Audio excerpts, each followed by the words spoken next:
manger du sucré pendant 2 semaines. Quand vous allez reprendre, ça va vous aider. L'organisation non gouvernementale Nutrition for Life a organisé, dans le cadre de la Journée mondiale du diabète, une matinée de réflexion et de sensibilisation afin d'aider les populations de la commune d'Abomey-Calavi et environ à avoir les informations nécessaires pouvant leur permettre de savoir comment se comporter, prévenir la maladie et même vivre avec des années durant. À la bibliothèque de Bénin Excellence, lieu ayant accueilli cette matinée de réflexion, ils sont nombreux à avoir répondu à l'appel de l'ONG Nutrition for Life. Freddy Ongbe est le secrétaire général de cette organisation. Il a été impressionné par la promptitude avec laquelle les participants à cette rencontre d'échange et de partage ont répondu à l'appel de Nutrition for Life. À l'issue de cette journée, qui s'est déroulée, de cette matinée qui s'est déroulée tellement bien, nous avons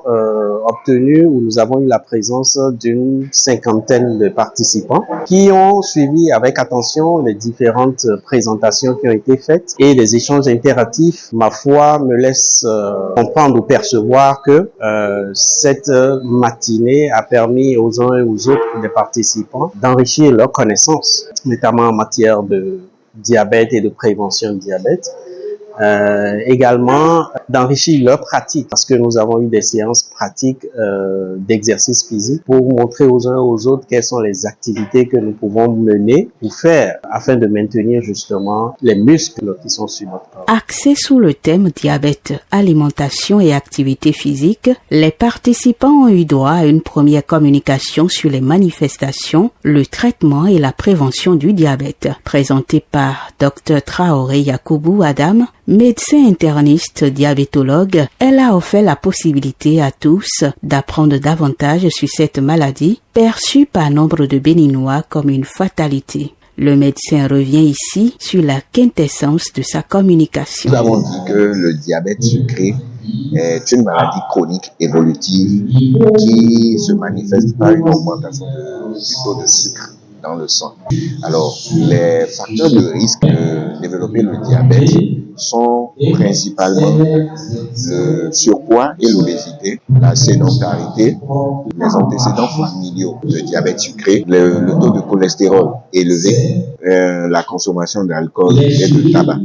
Prévenir le diabète, c'est d'abord commencer par évaluer ces facteurs de risque de faire le diabète. Est-ce que vous êtes à risque de développer un diabète? Si oui, tenant compte des facteurs de risque que nous avons développés, vous devez faire un dépistage systématique et régulier pour voir venir la maladie si elle devrait arriver. En dehors du dépistage, c'est de changer le mode de vie, consommer beaucoup moins de sucre, beaucoup plus de légumes, de fruits, faire suffisamment d'exercice physique, et bref, avoir une vie, un mode de vie sain. Voilà quelques conseils qui vont prévenir ou ralentir le plus possible la survenue de la maladie. Maintenant, les traitements de la maladie, nous n'avons pas trop développé le traitement de la maladie. Dès que je sais que je suis diabétique, je dois pouvoir m'orienter vers un médecin spécialisé qui va organiser ma prise en charge et me prescrire les médicaments appropriés à mon diabète. Est-ce que peut-être on l'utilise mal en suivant strictement les propositions faites dans l'appellation, bien on doit adapter cela à notre style? Après des questions et réponses nourries, place a été donnée à la deuxième communication qui portait sur les dangers du sucre ainsi que les aliments à prioriser pour prévenir le diabète. Présentée par Dr Jocelyne Oudiane, nutritionniste et présidente de l'ONG Nutrition for Life, elle a permis de mettre le doigt sur les habitudes alimentaires qui occasionnent la maladie. Dr Diane Jocelyne. Nous allons ensemble ici comprendre c'est quoi le sucre. Où est-ce qu'on trouve le sucre? Qu'est-ce qui fait que le sucre est problématique? Pourquoi on dit le sucre est mauvais, non, on ne mange pas trop de sucre, ainsi de suite. Qu'est-ce qu'on appelle l'indice glycémique d'un aliment?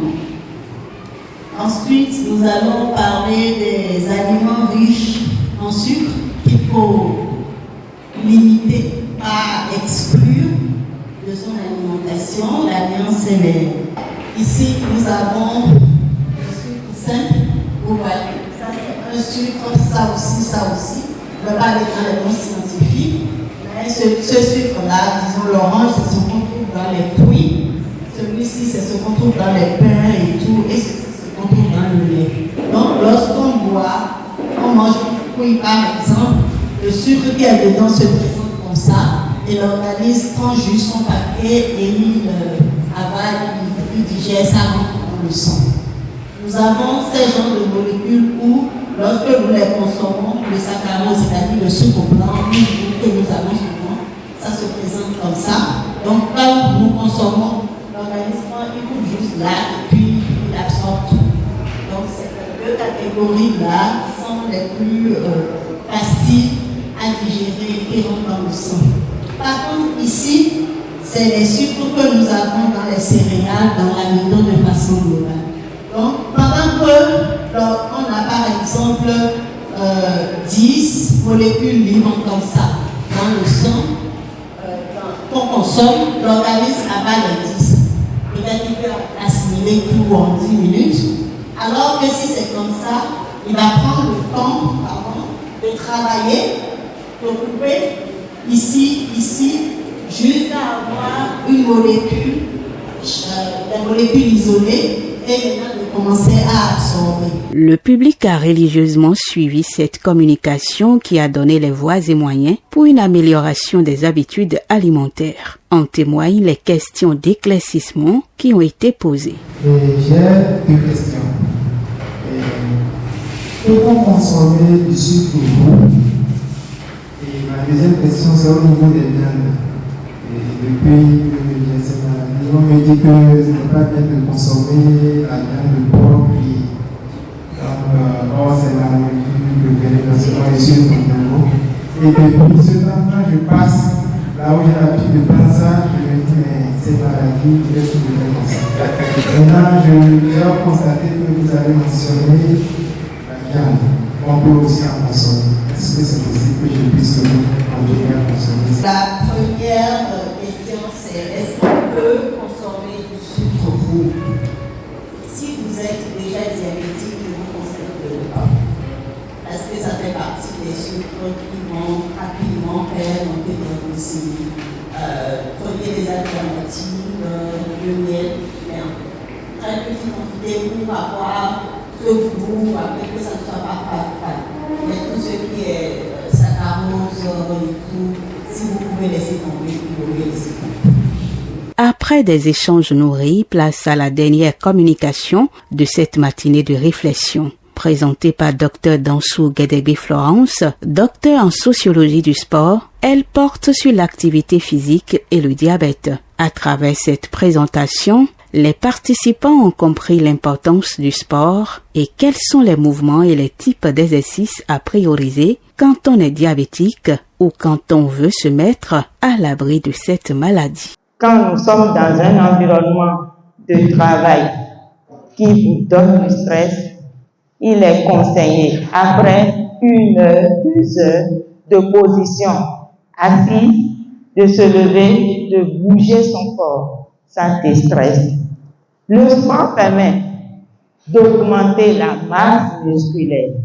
Une activité physique sportive régulière permet aux pratiquants d'avoir du muscle comme mon jeune frère.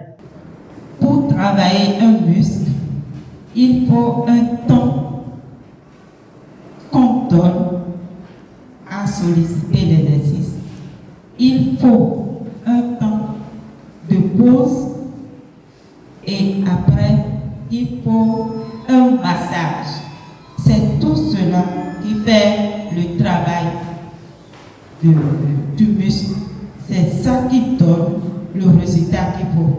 Si vous ne connaissez pas la quantification, si vous ne connaissez pas l'intensité qu'il faut, vous allez en tout cas, abîmer ou vous blesser. D'accord.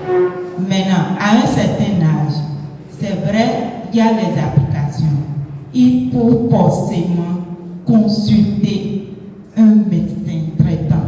Un médecin. Il faut faire le bilan de santé Nutrition for Life n'a pas fait les choses à moitié. Un coach sportif, en la personne de Kokou Kakes Jacques, était présent et a pu faire des démonstrations sportives. Donc, juste en faisant ça, 1, je bouge, 2, je bouge, je travaille. Est-ce que je dis de ça? 1, 2, vous êtes fort. À la fin des différentes communications, les participants n'ont pas manqué de donner leurs impressions sur cette activité. Ils ont souhaité que de telles rencontres s'organisent pour leur permettre d'avoir des informations fiables et justes. Je garde une très bonne impression parce que j'ai vu l'importance de la chose par rapport même quand je mesure ce travail-là. D'abord, pour la plupart du temps, les gens présentaient des choses. Il a manqué de statistiques. Cela veut dire que c'est un domaine qu'il faut vraiment encore chercher à étudier pour que la grande masse puisse être imprégnée et pour adopter les comportements conséquents. Sinon, on est malade, on est diabétique sans le savoir. Et c'est dangereux parce que quand c'est comme ça, on est toujours surpris par des événements malheureux. Et moi, j'ai 11 ans et je suis très heureux d'avoir participé à cette séance qui m'a enrichi. J'ai eu des informations, j'ai eu des sports adaptés. J'ai eu des mouvements adaptés à mon âge que je vais utiliser pour mieux me porter. Donc, je trouve que c'est très bon. Les thèmes qui ont été développés sont très intéressants et ça couvre effectivement parce que nous avons l'alimentation et nous avons la maladie elle-même et puis après nous avons eu le sport qui doit l'accompagner, l'activité qui doit l'accompagner pour qu'on se porte mieux. C'est ce que je veux dire. Et je crois que cette sensibilisation-là, comme je l'avais dit, il faudrait que les gens envisagent parce qu'il faut attendre le maximum de personnes, le maximum de population parce que nous avons des comportements inadaptés. Nous mangeons, nous buvons, tout ce que nous faisons là, c'est pas adapté parce que sinon, on se tue progressivement. Au niveau de Nutrition for Life, on se frotte les mains pour avoir réussi la mission du jour. C'est une activité qui, pour moi, a été toute une réussite. Elle n'en avait pas l'air au début, mais elle a été toute une réussite. Et ce que nous entrevoyons pour les années futures reste à discuter en notre sein, c'est de voir comment est-ce qu'on peut associer à cela ou à ces genres de journées internationales de lutte contre le diabète des activités pratiques où chacun sera amené à faire de la marche, à faire à tester par exemple son taux de glucose, ainsi de suite. Donc des activités beaucoup plus pratiques et innovantes pour sensibiliser davantage les uns et les autres sur ce fléau qui malheureusement est négligé, mais qui entraîne des conséquences sur du long terme dans la vie de chaque individu.